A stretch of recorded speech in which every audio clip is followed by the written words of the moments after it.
To see you. And hi, Monica. Okay. Thank you for coming to our fireside chat. I will be sharing my screen, so it will probably mess up your view. If you're on a computer and you feel super savvy, you'll be able to adjust things around so you can still see people's faces. Today we have myself and oops, let me go to the beginning. We have myself and Mr. Michele, but we have a real life teacher. It's like the best thing in the whole world. Miss Gordon is joining us. Today we really hope within this half hour there is some practical application. We also think it's going to be a lot of information, so we're recording it. And that way we'll send it to you, we'll send it to other families so they can go slowly through the content. As you have any questions throughout this half hour, please add them to the chat. But the purpose of today is to, for just a moment, check in on the value of distance learning, knowing that this is totally a disappointment. It is not the classroom. We cannot duplicate the classroom. We can just do our best, and what our teachers are hoping is what we want to share, and we want to hear what you're hoping as well in the chat in a moment. But we also want to hear from Miss Gordon about how to have kids organize their Google Classroom. So something really practical that we just need more now that we have this distance learning. Hi, everybody who's joining us. Here's a little housekeeping. We are recording this. You are on mute, and we really want you to use the chat. So if you want to say hi to somebody, you can send them a personal note or you can send it to everybody. And then something that our teachers just started thinking about this last week together as a group is that some of our students come to meetings and they turn off their video. If you all are adults, you are allowed to turn off your video. You could be watching us right now from your bathroom and we don't care at all because you're on mute. Everything's fine. But what we're recognizing is in the classroom with students, that's our only time to connect with them. We constantly remember, oh my gosh, we can't stick our head in the hallway and say, you, come to my office hours right now. We don't have those moments. So we've been thinking a lot about having students turn on their screens and not escape into like the anonymity of adolescence. If you have technical difficulties at any time, there's a tech at IVA Long Beach, and there's also 5 people who get the info at IVA Long Beach. So if there's any questions or comments that you put in the chat that aren't answered and you need an immediate answer, you can also send that, but we hope to follow up with your questions. Okay, so this is only a few thoughts that came from our professional development last Friday, but we really got to the point of realizing that the content is great and we're there for students during this time, even though it's not ideal.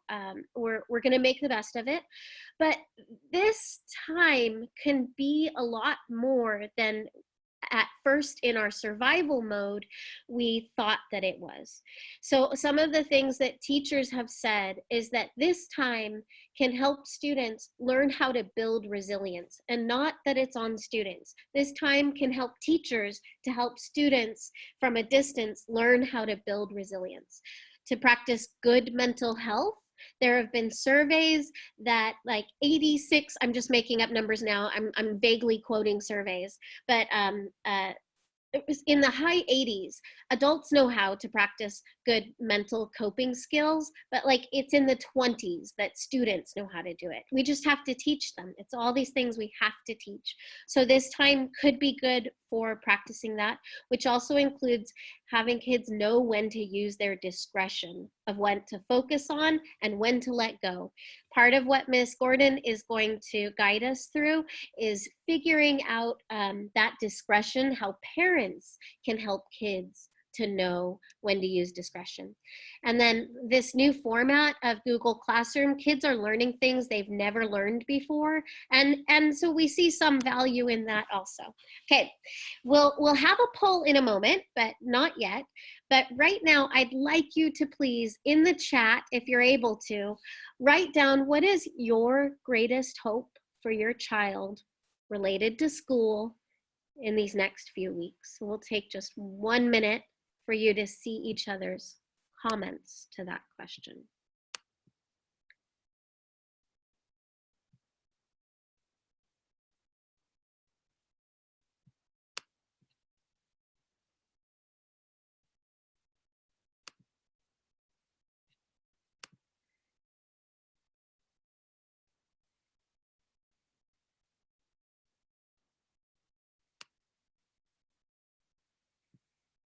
The chat is sometimes hard to see. I hope you can find it. If we'll be reading a couple responses in a moment, but if you can find the chat, and if you can't, whatever, drop it, doesn't matter. But if you can find the chat, your greatest hope for your child related to school in the next few weeks, and we'll read a few in a moment.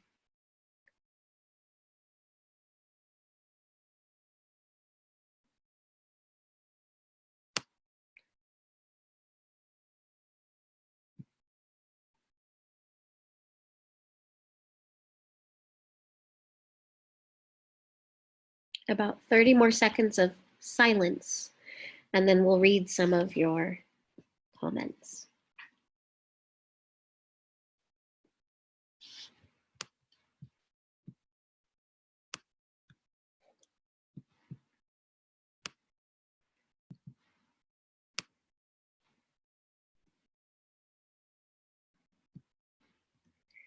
Okay, I have Mr. Michele, Ms. Gordon, and myself, and we're just going to read a couple of the comments, especially, I mean, to rename it, to say it out loud. If we had a longer time, we would have you say it out loud, but also because sometimes it's just hard to find the chat. So we're just dropping that need.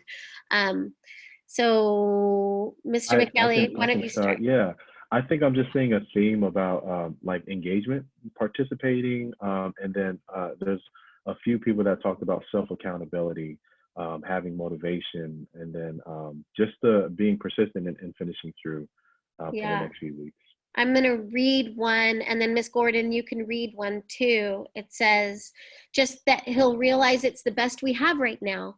So take it seriously, still take it seriously. And then Miss Gordon, can you read one? That they'll focus on learning instead of the grade. Yeah. Mr. Michele, can you read another one, and then I'll read one more, and Miss Gordon read one more? To continue to put forth the daily effort, and that he is proud of himself in his classwork. And I hope she continues to love learning. To feel a sense of accomplishment in leaving middle school and preparedness for next step. Yeah, we love your kids. We wish we could see them and grab them. And I know that you're not supposed to grab children, so it's good that we have some distance. I'll cope with that before. But we're going to ask you, if you can, we're going to ask you to take a poll about how you feel related to navigating Google Classroom. So let's see if it works. Mr. Michele will start it. So I just shared it, and it should be on everyone's screen. And I'm seeing results. It's working. Nice. Yay. And then I'll share the results once this is we get a handful of people. So we have about 60% who have voted. We're just waiting for a few more. I know there's an option that says other to select from. So if you want to share in the chat your specifics on that answer, that would be helpful too, if you're able to. Let me 6 more people. I think we'll just take about 20 more seconds or 15 seconds, and then we can share the results with you.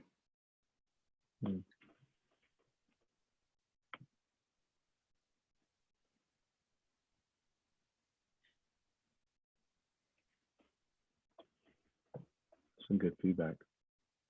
Oh, good, good, good. Fantastic. Thank you for those comments. It's really helpful.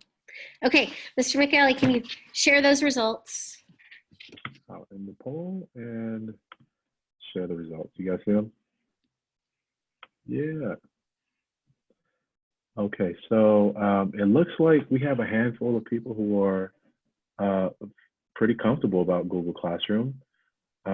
15 out of the 20 looks like that did complete the poll. Yeah, this is really great. And then those comments are so helpful. Really appreciate that. And one of the comments I see, it's not so much about comfort, just that we don't feel like we have access. And I think that that is partially by design, because students only have access. At one point we had teachers, this is just a funny story. One point we allowed parents to have access, and parents would go in and comment like, my student is not doing it, like suddenly became like, oh, don't talk about your kid in here, please. So you only get access by having your child give you access to their account. So they have to sort of either give you the password information or have you sit next to them, which might be the sweetest if it is all possible. Okay, so we can stop sharing our poll, and we will go to Miss Gordon. Miss Gordon! Miss Gordon prepared some for us and is going to give a brief overview of how Google Classroom works for those who are super uncomfortable, but then best practices. Go ahead, Miss Gordon.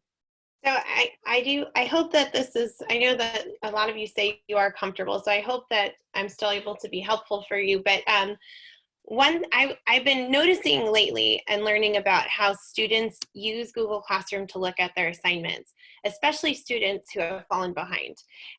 So I've just tried to see what are the different ways that people look at Google Classroom. And one of the more common ways that students look at Google Classroom is by clicking on this home page, which we call the tiles, the Google Classroom tiles.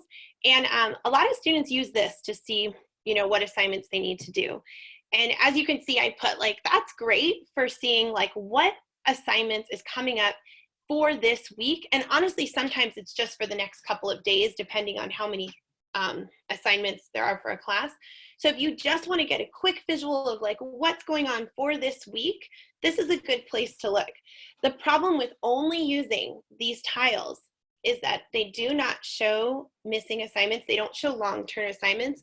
They don't show any information that's posted without due dates. So there are some things that could be overlooked using these tiles to keep on top of your assignments.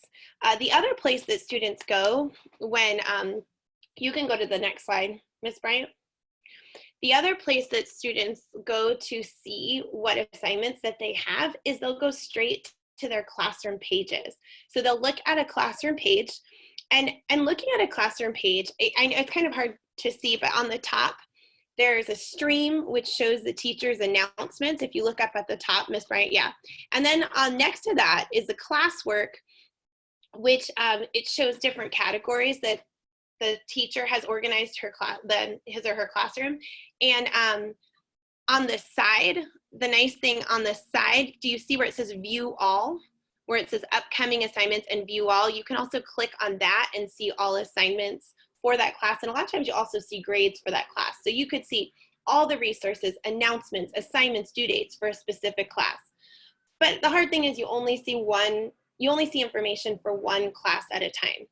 So what I wanted to show you, if you can click on the next tile, is the next slide, Ms. Bryant. Oh, you can go to the next slide. Thank you.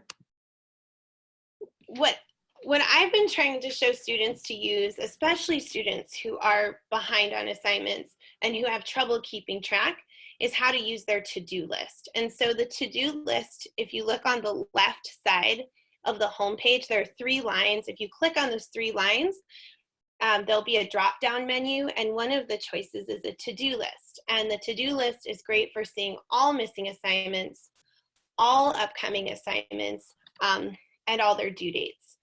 So if you go to the next slide, Ms. Ryan,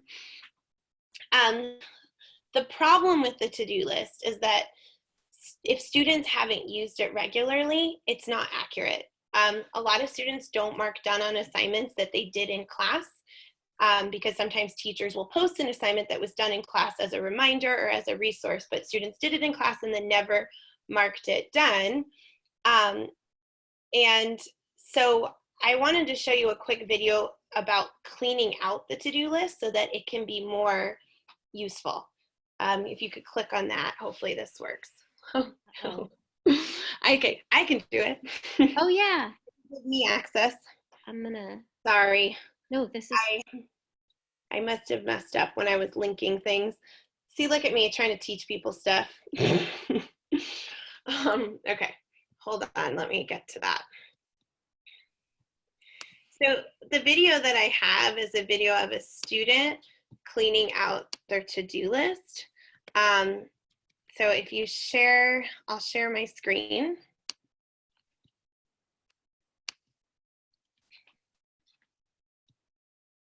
I'm gonna stop sharing so you can. Okay. So hopefully you can see my screen now.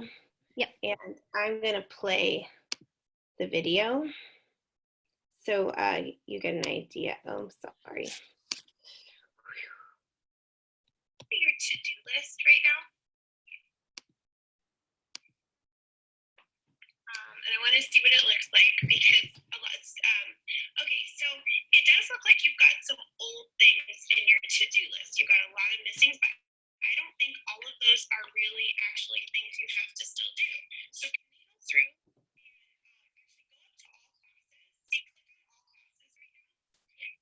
Go to. Can you go to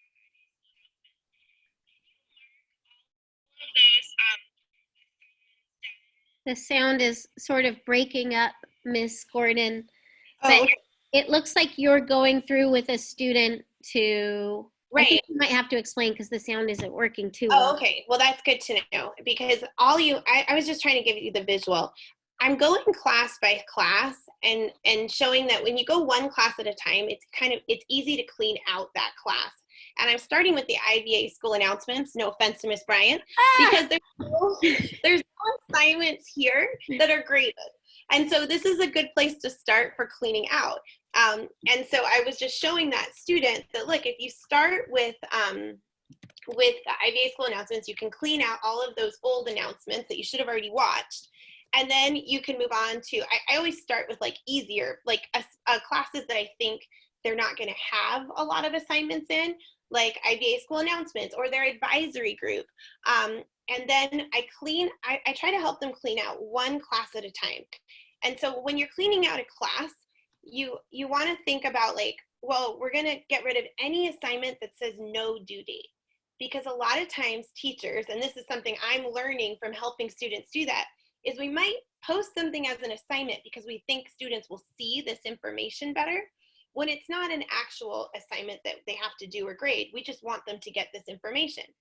So a lot of times those assignments just stay on people's lists because they've never showed up as an assignment that needs to be done, but so students never mark them done. So if I can just sort of restate what you're saying, and what you taught us recently is that teachers have to post things as an assignment if it's going to show up for students. But they're posting, like for me, for the school announcements, I'm posting announcements because students kept saying like, I never see the announcements. So I posted as an assignment, but now it's just filling kids' to-do list. And so they need to go through and take things out of their to-do list that have no due dates or are already passed. Is that what you're saying? Exactly. And so that's just a good way to start, like helping them clean out the list. And remember, and the whole point of doing that is to make the list usable. Like we just want them to actually be able to use that list and it not to have just a bunch of stuff in it. So I did make a slide, Miss Bryant, if you want to post yours back up. Okay. Like that when you clean out a to-do list, try to look at one class at a time. Mark any assignments in the no due date category, mark those done. Mark any past like Zoom sessions, office hours, meetings, mark those done. And then you might have to go, if you don't know if an assignment, and this is something you can do with your child, if you don't know whether an assignment is missing or not, this is when you go to Illuminate and you see whether the teacher marked it as missing. Because there's a lot of times that it won't match up on Google Classroom and Illuminate because we don't mark the assignments done. The students have to mark the assignments done. So if they're not in the habit of marking their assignments done, it looks like they have more missings than they do. Okay, can we pause for a second? There's so much information. For some of you, what might be helpful is to, if you can, take a screenshot of this and then go with your child and say, let's clean out your to-do list. Like if someone's feeling unorganized, if you have your own method and it's working well for you, you might not need to do this at all. But this is another version of keeping kids on track, especially when they're feeling overwhelmed. So what you said about Illuminate and Google Classroom are totally different purposes, but it gets so confusing. Like when we were kids, there was only a classroom and that's it. Now there's a classroom and there's a grade book and you can see all of it at the same time. Okay, and there's some students who just don't want to feel overwhelmed, so they submit all their assignments and then it shows up on Illuminate as completely missing. Right? Because they just didn't do their assignments. So that's one edge of it. And the other is they have a ton of to do because they finished it, but is that what you were saying? Sorry, restate your last bullet point there. That there are assignments that do need to stay on the to-do list. And so if you don't know after you've kind of cleared it, then use Illuminate or email teachers asking them about assignments. And I think in these next few weeks, spending time doing that, if your child struggles and like she said, like Ms. Bryant said, and doesn't have a good system for keeping track of assignments, I really think that this is a strategy for kind of setting up them well for the last few weeks in knowing what needs to be done.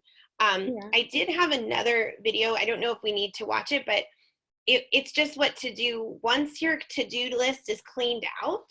So you can go to the next slide, Ms. Bryant.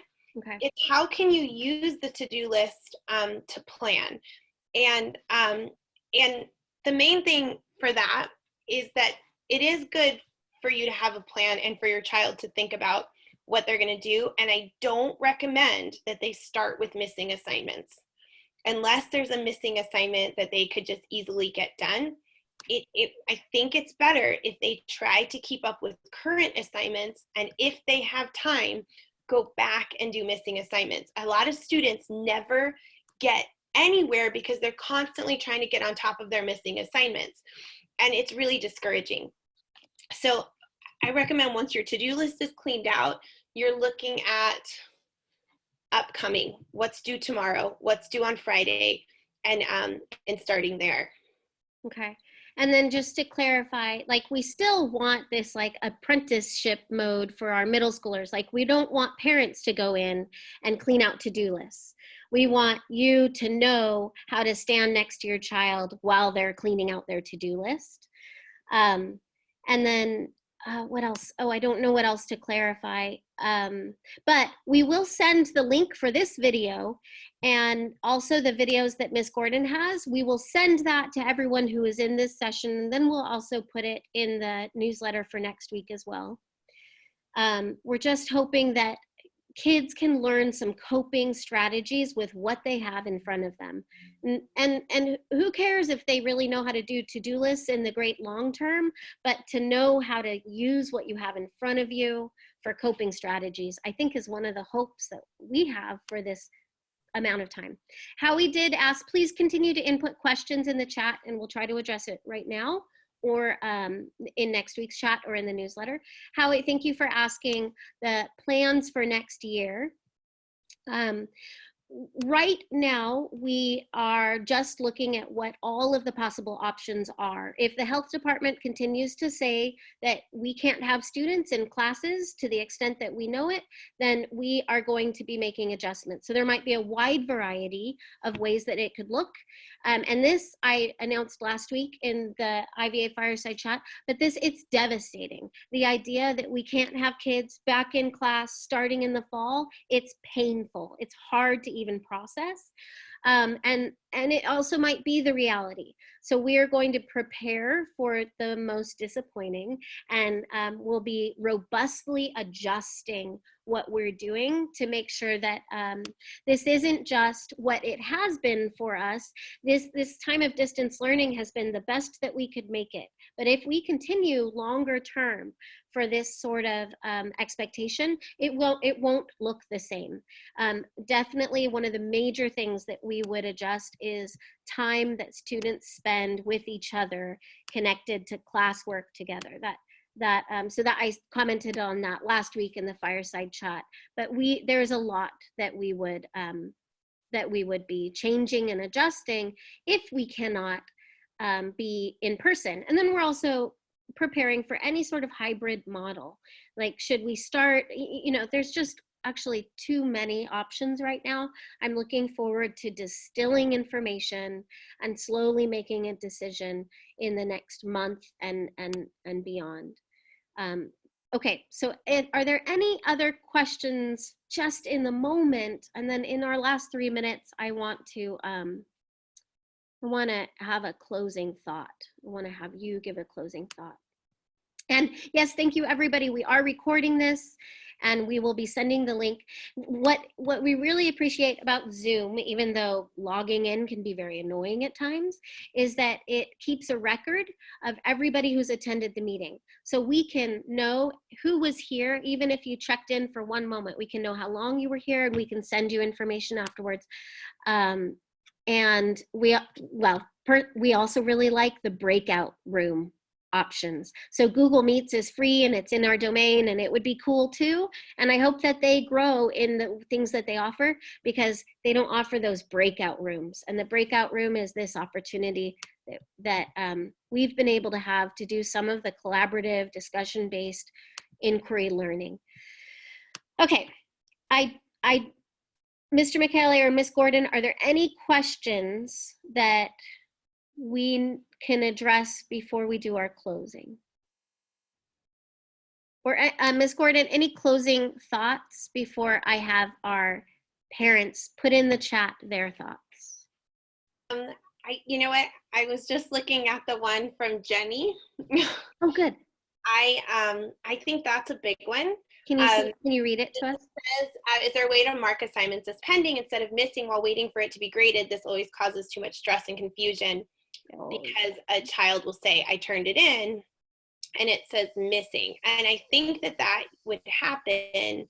That happens when an assignment's been turned in late, usually. So like if a teacher's already graded assignments and then a child turns in something late and then it hasn't been updated, the grade.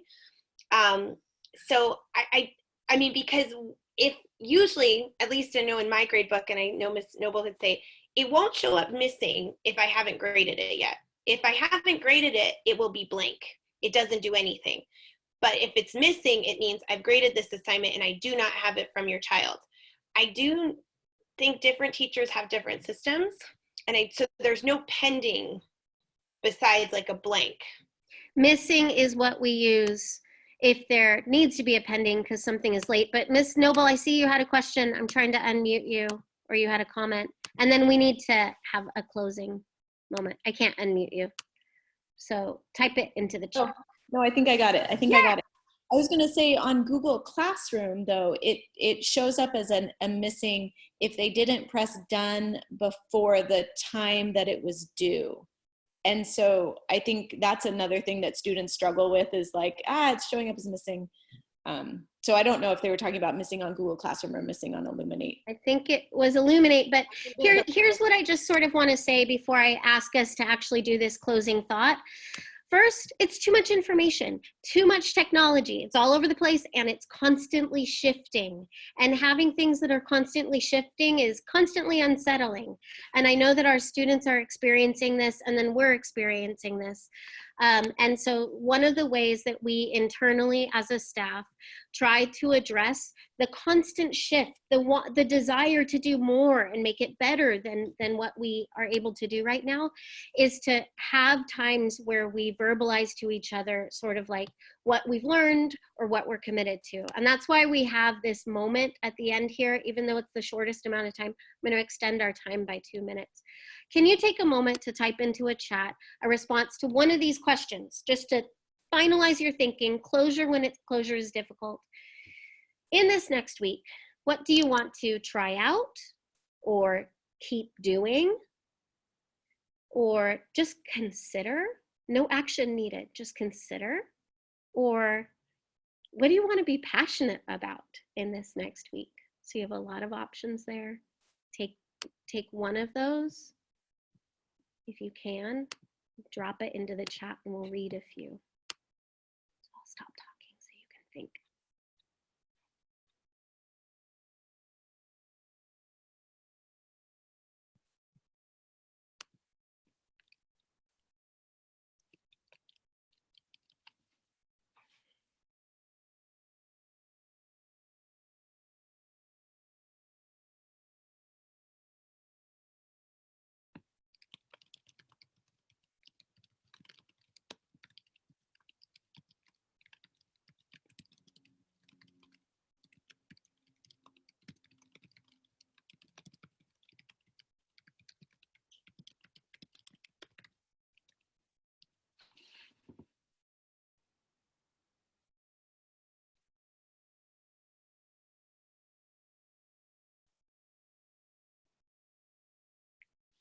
So as you keep typing your responses, Amos, Rachel, Jackie, we're going to, in that order, read some of these out loud to you.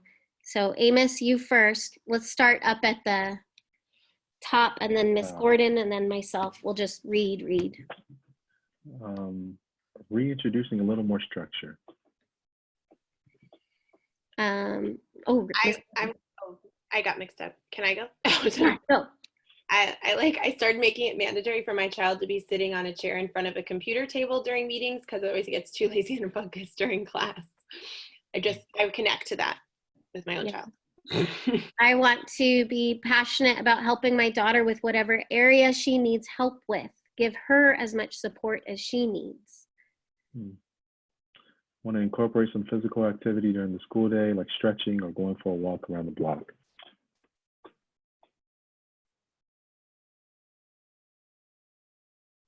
I got reading. I'm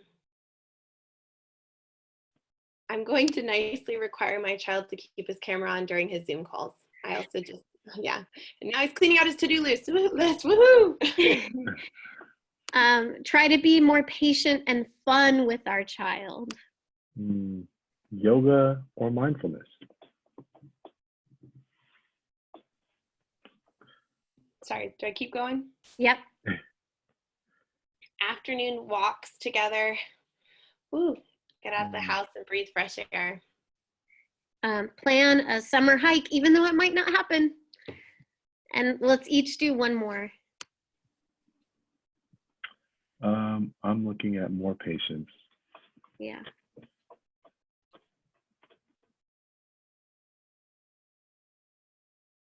And I'll read the last one, Miss Gordon. More walks outside. When our adult staff gets together and we say what's been the most meaningful in this week, it's always going outside. It's always noticing things in nature. Maybe not always, that's extreme, but it's very frequently being attentive to these minute things seems to be really helpful for us as adults. So I wonder if it is also for kids to whatever extent. So we're recording this. We will send it to you. We appreciate that you're joining us, and thank you for your patience with the mute and chat and figuring all this out. Hope you have a really good week, and we'll just say goodbye, everybody. Goodbye. And thank you to Miss Gordon. Miss Gordon. Thank you, Miss Gordon. Thank you, Mr. McAley. It's nice to see your face.